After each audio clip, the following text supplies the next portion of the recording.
What I'm going to do is talk about privacy and information security. What I'd like to do is try and bring that to your awareness and get you to understand the difference between the two. What a lot of people don't understand is that privacy is really something different than information security. It's really an apples and oranges situation. The way I look at privacy is that it's a hearts and minds aspect of our environment. And it's the best way to treat how we protect data that is entrusted to us. What I'd like to do is talk about some of my background. I first got into the business about 20 years ago with mainframes. When RACF, Top Secret, ACF2 were the main security packages that existed.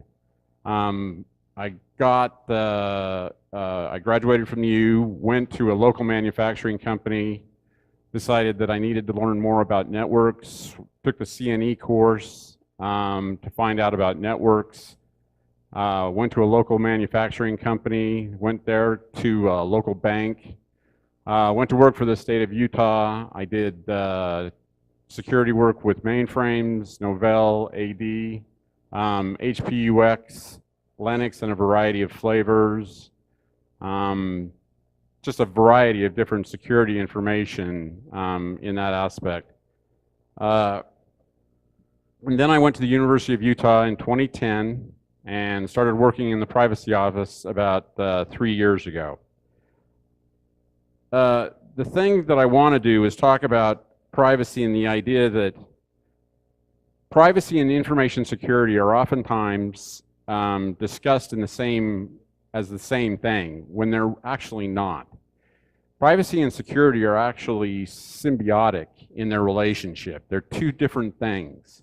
When we talk about security or information, I should say privacy, I want to talk about the definition for privacy. Privacy is more about the appropriate use of data.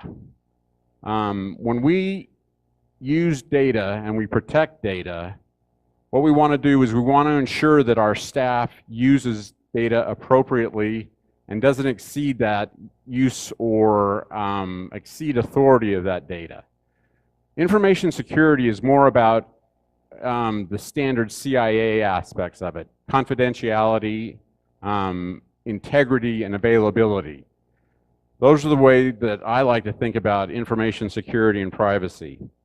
And what we need to do when we're using those ideas is to make sure that we have everything available for information security and privacy as we're working on it. Now, the thing about information security and privacy, or I should say privacy, is regulators typically want to have role-based access. The problem with role-based access is that from an operational standpoint, it's really difficult to do. But it's a thing that you need to think about when you're trying to build out that access. A lot of times it's all about business need and trying to configure everything from to create those roles, to build those roles, and do the best you can. A lot of times it's harder though when you get into a real world environment. The technology controls, a lot of times, we shape those technology controls with VPN tunnels, firewalls, a variety of router rules, taps, anything to shape that traffic. But essentially what those technology controls do is they deliver us to the application, they deliver us to the platform, they send us to where we need to be, they send us to the door. Whereas privacy is, once we're through that door, there's very little control for us from a privacy standpoint. It's privacy that controls how we interact with the application. And that's where we face the struggle of how to keep everything from a regulatory standpoint safe. I look at it as being, what we do is I think we face a situation with a group of people in our operational environments, typically we have what I think of it as the 80-20 rule. 80% of our workforce environment, we've got 80% that they just want to do their job. They just want to get done with their job. They just want to roll through it, get finished. But we have 20% that tend to be our chronic problem people. I think about it as being password problems. 20% of our people have password problems consistently. They're the ones that you're always dealing with 20% of the, or constantly every single password change period. If you have passwords that change every 30 days, they're the ones that are always calling you saying you need to have your password changed. In the same token, these are the same people that are caught, I shouldn't say the same people, but you have a group of people that are consistently causing you trouble and violating policy. They're the ones that say to you, is it written in policy? Is it in policy? They're the ones that you're always struggling with when you run into a problem with policy issues. So back to the issue of which comes first, information security or privacy? I really think that information security comes first. Because of the technology and because of what we do to build up technology, we have to really build our information security apparatus and our infrastructure for information security first. Privacy is an after fact. It's built in after we get everything built up. We still need it. We still need to protect that data, but it's after everything else is built. The thing that what we need to do is we need to keep in mind the idea of why we keep various things in place for privacy. There's a variety of different rules that we need to keep in mind. I shouldn't say rules, laws that we have to keep track of. There's the Privacy Act of 2000, Privacy Act of 1974. There's the E-Government Act of 2002. There's HIPAA, which is near and dear to my heart, as well as the Children and, Children and Online Privacy Act, which is called COPA, as well as FERPA, which deals with educational information for students. So what we need to do is keep those aspects in mind. I'm sorry, I'm running my thing off because I'm transferring this stuff. What I'd like to do is talk about the fair information. With all these privacy laws in place, what I'd like to do is give you some ideas on practices that you should keep in mind when you're setting up your privacy practices. The first one being transparency. Transparency deals with the idea of what you want to do is make sure that the data that you take or collect, you're transparent to the user. The user understands that you're going to collect the data, that you'll be transparent about how you use it. The next aspect is individual participation. You want to make sure that the individual that you're sending that or you're using that data, that they understand what it is that you're doing with the data. The one key thing of that is that I would recommend is make it an opt-in aspect. Let them opt into your process. Don't make it an opt-out process. It's better if they have the opportunity to opt into it as versus opt out. My boss, who is the Chief Privacy Officer of the University of Utah, always tells me, don't surprise the patient. And it's really true. You really don't want to surprise the patient because it's the patient that is going to be complaining to HHS if you surprise them with anything. So allow them the opportunity to change that information, allow them to take a look at it if they have to. You want to allow them to opt in. As well as you want to make sure of the purpose specification. Make sure that you tell them exactly why you're using the data. Don't hide these things. Make sure that they understand what you're using it for. Also, make sure when the data minimization, Don't use it for anything else. Use it for what it's supposed to be used for. If it's supposed to be used for research, tell them it's supposed to be used for research. If it's supposed to be used for continuity of care, say it's continuity of care. Don't hide it. Make sure that they understand what it's being done for. Also, use limitation. Make sure that you use it only for what it's supposed to be used for. Don't use it for other purposes. Too often, this data gets used and it's left in there and it's used for some other program, some other place. Don't hide that. If they find out that it's being used for something else, they get very angry. You'd be amazed at how many patients get very angry when they get a flyer from someone that they don't know who they are, and they wonder how they got on somebody's mailing list. It's very upsetting to them. Patients are very particular about their privacy, and they don't want it shared. The other thing is data quality and integrity. Make sure that you protect that information. Make sure that the data is, that you're protecting with that information and that you're not sharing it. Also, we get back to information security. Protect it.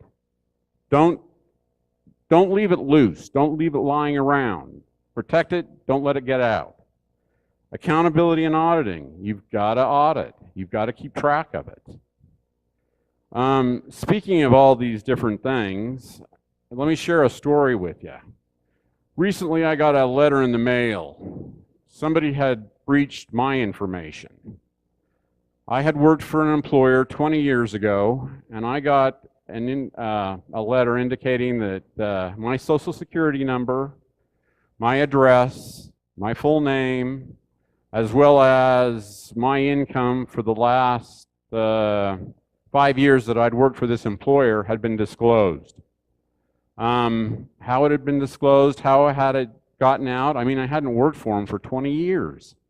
What had happened is that someone in the payroll department of this company had gotten a phishing email. In this case, whaling. What happened was the CFO had sent some payroll clerk an email indicating to them that they needed all the accounting records for such and such a period uploaded to a Dropbox account, and up they went, along with mine, and suddenly my social security number is hanging out there in this Dropbox account, and I have a breach. Needless to say, my discussion with their legal counsel was interesting. I didn't get anything that I really wanted, but that's the way it goes, I guess. Anyway, let's talk about what happens with an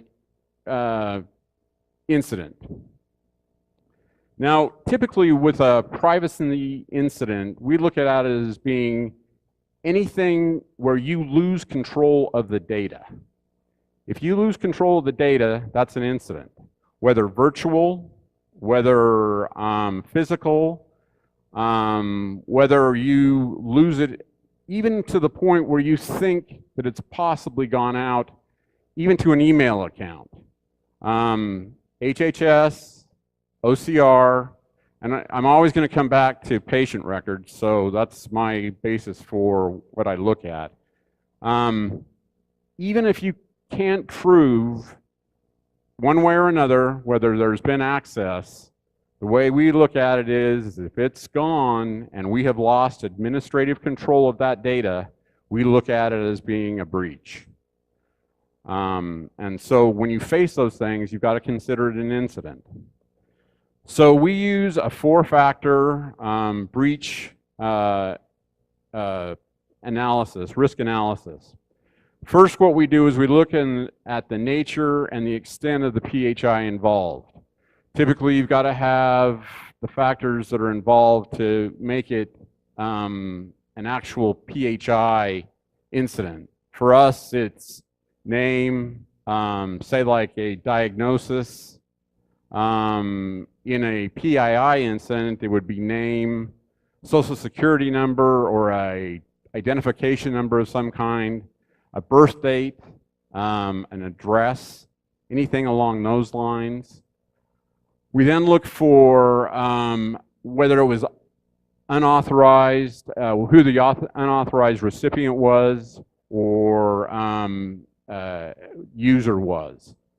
We then look at, was it actually accessed or used? A lot of times you can't tell in those situations. For us, if it's out of administrative control, that's what we think. We look at it as being, it is out of control, administrative control, so therefore it's a breach factor.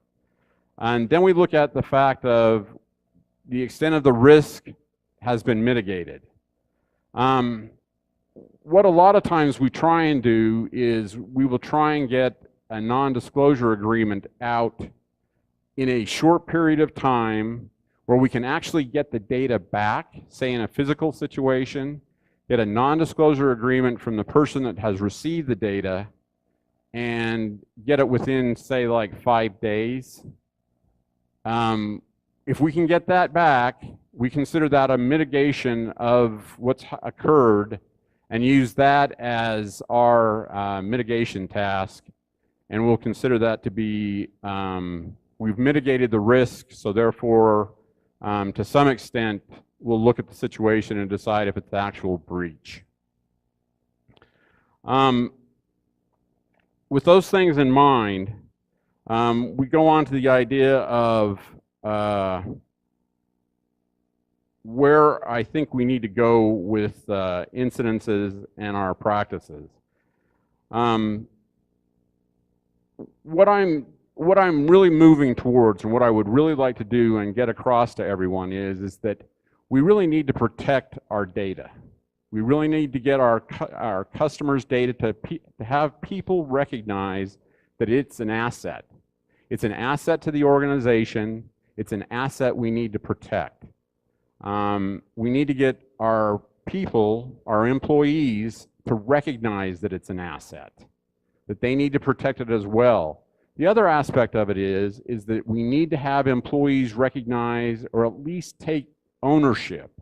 I know that's a hard one to do, but if they'll take ownership of that data and recognize that the data that they control, that they have access to, and they'll take ownership of it, allows for protection of that data, and it will increase our level of protection of the asset. I know that's a tough one, and I know it's hard to do, but I think through training and education, we really can do that. I know there's a lot of training and education that goes on. I know that gets really tedious. People really get tired of saying, oh, I've got another training to do, I've got more education that I keep loading on. But personally, I think the only thing we can do is recognize that with training and education, we've got to instill this in our people, instill this in the organization, and get people to recognize the value of data. I mean, there are automated controls that can do this. There's IATRIC, there's Fair Warning, there's Maze, there's Secure Onyx. Those are all good products that can be brought in, that can do the job for you, but the problem is that the expense of these products keeps going up.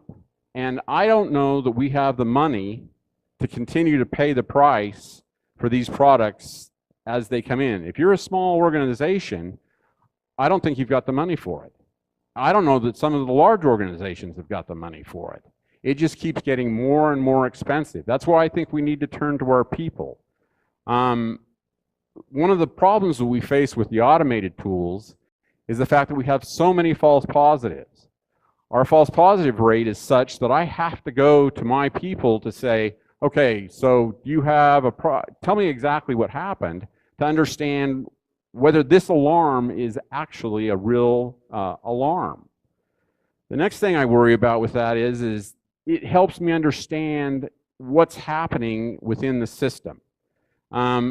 Because they're at the front line, they can also identify things that are not really showing up within the automated systems.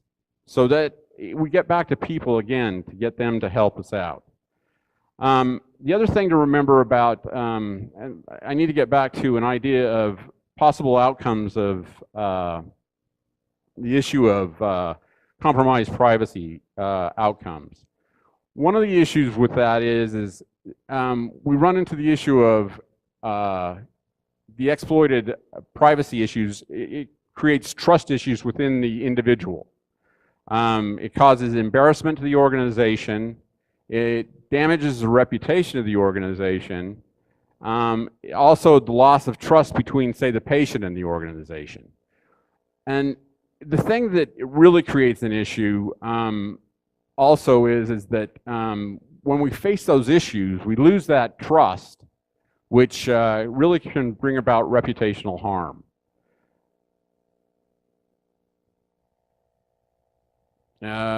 And so with that loss, that's why I keep coming back to that's why we need to continue that ownership, that trust aspect of why we need to keep our employees in the game.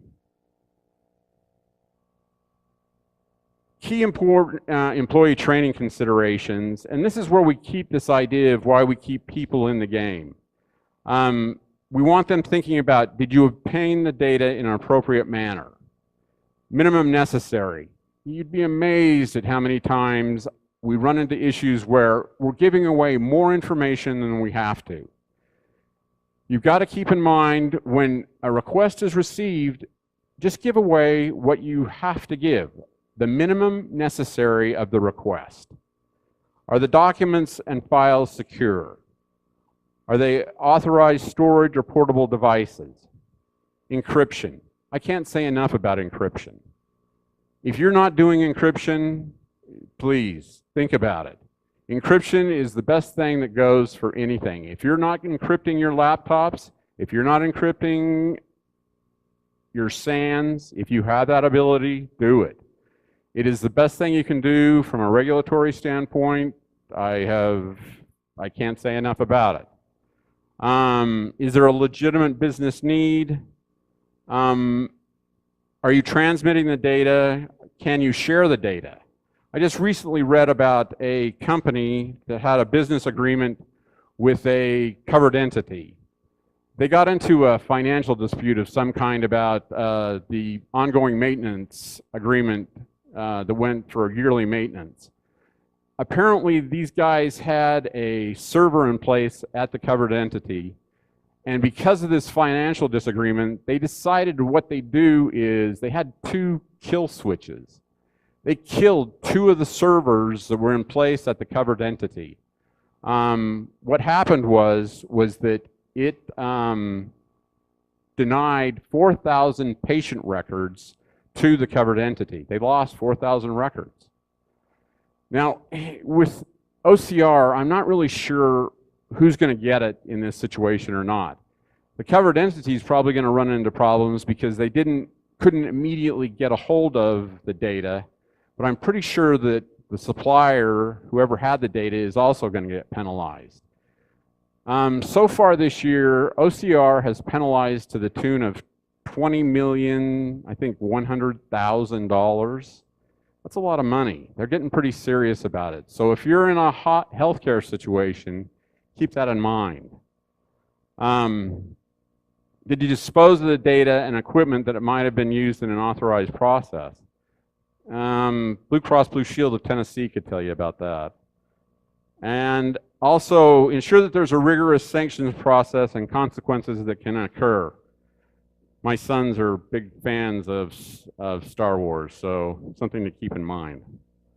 The next thing is policy. Policy is the biggest thing you can keep track of with privacy. The only problem is a lot of people don't keep in mind various aspects of it. They don't keep in mind wrong state. Every state has its own privacy issues. You've got to keep those in place. Wrong data. Systems change. Wrong link. The link doesn't work. The link is going to the wrong place. The link is not there. Wrong technology. You've got the wrong technology listed. Wrong promise. You promise something that you don't keep. Wrong promise part 2, same as the first one. Wrong guarantee. You guarantee that you won't share data, which is wrong. There are situations where you have to share data with vendors and other people. If there's a court order, you have to share data. Wrong version of the policy. How many times do you run into the wrong version of the policy? I've run into it a lot. Wrong training. Problem is who reads the policy? If you don't read the policy, if your employees don't read the policy and an auditor asks them, tell me about the policy, and they can't answer it, that's a ding. Wrong practice. That's the point of where does the policy meet the practice? If they don't meet together, you've got a problem. Finally, the takeaways that I want to do is please add privacy to your vocabulary. Use it in conjunction with information security in a sentence. Privacy is a key component of how you control and protect sensitive data. Privacy is a hearts and minds process. Train your employees to utilize the key concepts of the fair information privacy practices. Recognize the privacy provider provides protection to your organization assets, and use your employees as a piece of that protection envelope to wrap protection and controls around your sensitive data. Any questions? Thanks.